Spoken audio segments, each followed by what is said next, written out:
All right, continuing on with section 6.3, the algebra applications. So last video we were talking about proportions and some applications with proportions. And so I asked you to go ahead and do these 4 problems to practice those. So I'm going to go in and answer those questions with you. So number 1, we would cross multiply and get x times 9 or 9x. 5 times 3 is 15. Then we can divide by 9 on each side. 15 ninths, which would also reduce as a fraction. You could divide each of these by 3 and get 5 thirds. Or if you did it as a decimal, it'd be 1.6 repeated. This is probably the preferred answer, the 5 thirds. Number 2, 2x over 5 equals 9 over 11. So we can cross multiply on any proportion. 2x times 11 makes 22x. 5 times 9 is 45. Then divide both sides by 22. X is 45 over 22. I don't think that reduces any, so we can leave it like that. Unless it requests a decimal, we usually fraction is the more precise answer. Sometimes decimals are fine too. Just depends on the directions. Moving it up a notch here, we have a quantity, an algebraic quantity in the numerators here, but the procedure still stands. You've got a fraction equal to a fraction. Those are proportions, so we can cross multiply. Doesn't matter which way you go first, by the way.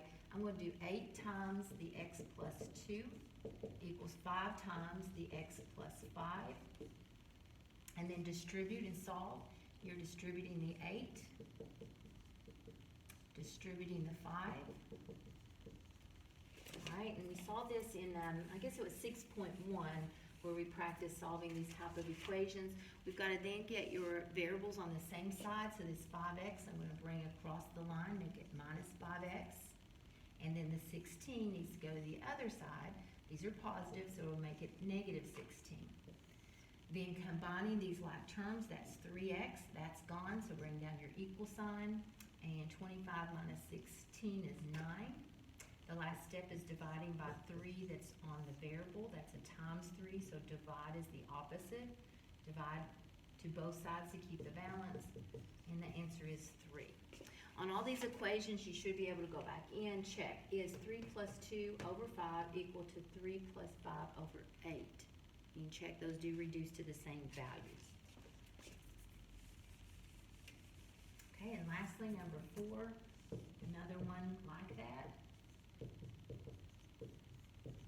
Sometimes they don't have these parentheses around the numerator. I think for emphasis here, we're showing the parentheses to help you remember that when you cross multiply, if there's 2 parts, you do need to parenthesis it when you cross multiply. But sometimes in your homework, they might not have those parentheses around it. Say it just looked like that, which would be fine. That would be okay. But when we do our cross multiplying, it's 7 times that quantity. We will need a parenthesis to remind us that we do need to distribute. This 7 is times both parts there. So 3 times both parts of that. So the parenthesis is it's helpful to see it there. Just note sometimes they don't show you the parenthesis in the original problem, but we do need to have a parenthesis in our equation. So we'll know to distribute. Alright, so again we have variables on both sides. I'm going to bring the 12x. It's a positive 12x. When it crosses the equal sign, it makes it a minus 12x. The minus 35 is going to the right, making it a plus 35. 14 minus 12 is 2. 6 and 35 is, what is that, 41. And then divide by 2 on both sides, 41 over 2. All right, so that's proportions. The next topic we move to on the 3rd page of your note packet, we're going to talk about indicator words and moving into some more elaborate reading problems in this section by using algebra. So it's helpful to kind of know some of the indicator words that kind of clue us in on what operation. Operations are add, subtract, multiply, divide, or exponents. So what words kind of go along with those. Addition is usually a little more obvious, I'll say, but addition words you might see are more than, added to, increased by. The word sum, if I say sum x and 3, that means x plus 3. So sum, combined. Combined numbers would mean you added them together. For subtract, some words we see are decreased by. If I said x is decreased by 3, you'd write x minus 3, so decreased by means minus. Minus means minus, I guess that one's more obvious, so the minus. Less, what is 5 less 2? If I just say the word less than, 5 less something, then it's a minus. But the word less than, 5 less than something, if I said what is 5 less than 7, we know that means take 7 minus 5, and that would be 2. So 5, the phrase less than, kind of switches the order that you say it or write it in. 5 less than 7 means 7 minus 5. So if I say a number less than 12, then I write 12, the less than, switches the 12 to the front, and a number means we don't know what it is, so I'll put a variable. So the word less than switches the order. Difference, if I say what's the difference in 5 and 7, difference does not switch the order. If this would have been, let me write this down, 5, the difference of, is how we would say, the difference of 5 and 7. That would be 5 minus 7. I would not switch the order. Subtracted from, there's the other one that switches the order. The word subtracted from, it's 5 subtracted from 7 means 7 minus 5. It also switches the order. 5 subtracted from is the other switch order thing. Okay, so that's kind of and we do need to be mindful of the order with subtraction.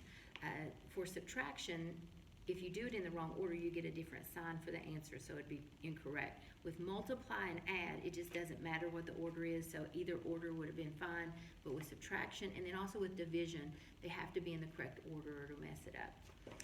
All right, so the next one is multiplication. Some words that mean multiplication might be twice or 3 times, twice or thrice, I guess. The word product, the product of 3 and 5 means 3 times 5, and the word times, 5 times 5. For division, the word quotient, the quotient means to divide.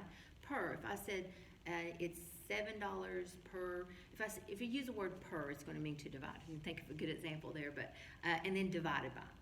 All right, notice it says the word and is not on that list. The word and is not an indicator word. If I say 3 and 5, we probably would infer that might mean add, but we shouldn't, because the word and doesn't mean to add. And is the connector word between the two things that are getting the operation done to them. So it would be the product of 3 and 5 would mean 3 times 5. So and just connects the numbers that are getting whatever the operation is. So it should not be on the list. You don't see that as an indicator word. So if I say, in reading below, the product of 3 and 6, notice the word and is in there. I'm going to say this because I've seen this happen. If I say the word product of 3 and 6, notice that word and doesn't do a thing for the product is what we go by. It means 3 times 6. Product is the indicator word for multiply and connects the two things that are getting this operation done to them. All right, so 18. So if you read the words twice the sum of, or something to this effect, parentheses are required. So the next kind, I'm trying to lay out all the trickster things or little issues I've seen over the years with this. So I'm trying to highlight those for you. The other word, the other issue is whenever they say maybe twice the sum of. The phrase the sum of means we don't want 2 just times one of these numbers. We want 2 times whatever the sum is. So 2 times something that's summed together first. So twice the sum of, or anything that has the sum of phrase in it, you're going to see a parenthesis. So twice the sum of 14 and x. So twice the sum of 14 and x. So we want to sum 14 and x in either order actually when it's add, and then 2 times that done first, 2 times that parenthesis. All right, so you've got an activity. As always, pause the video to work those before I give the answers away.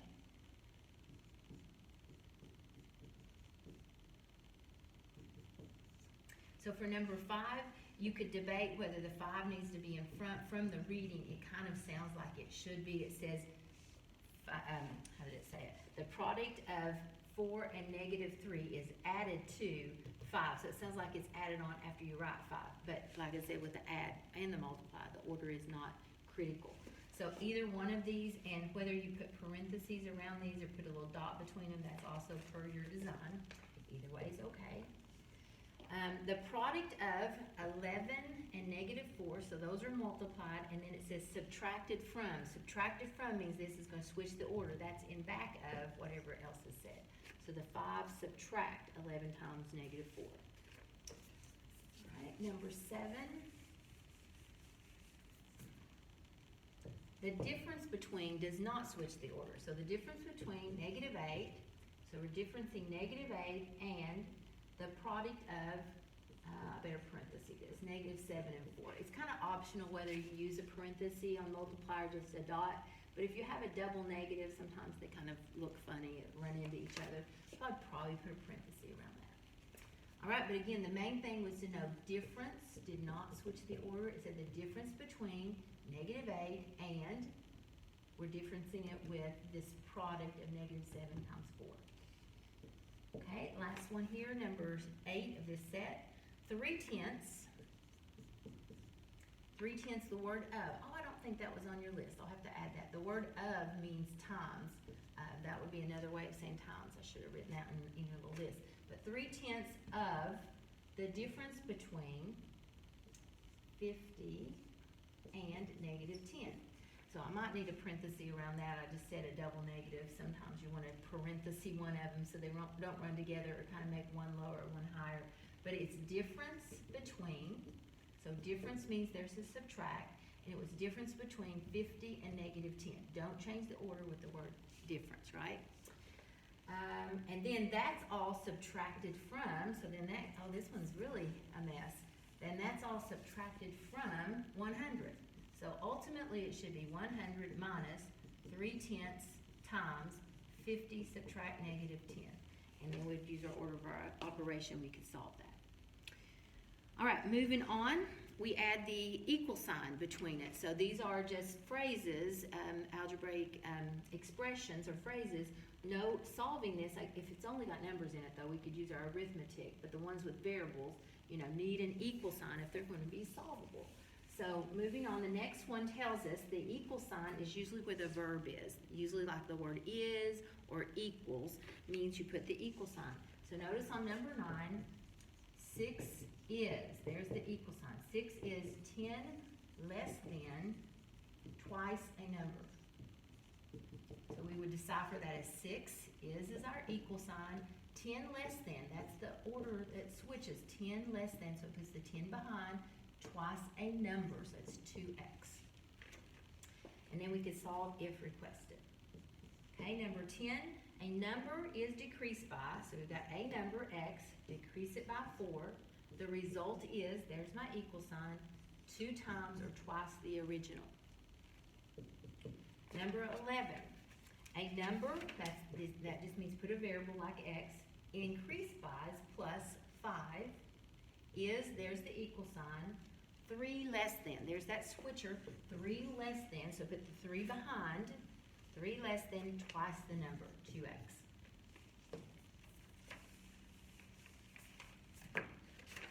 Okay, number 12, a number, that's x, divided by 4. So a number divided by 4 is, there's the equal sign, 12 decreased by a number. And then lastly on this little set, 13, 3 times the difference of. So remember that difference of, or difference between, that means put a parenthesis. 3 times, not just one of these numbers, but 3 times the difference. Do the difference first. So 3 times the difference of a number, and 4. So the difference of a number and 4, and 3 times that is 6 more than a number, or the number. All right, so that's how we would decipher those.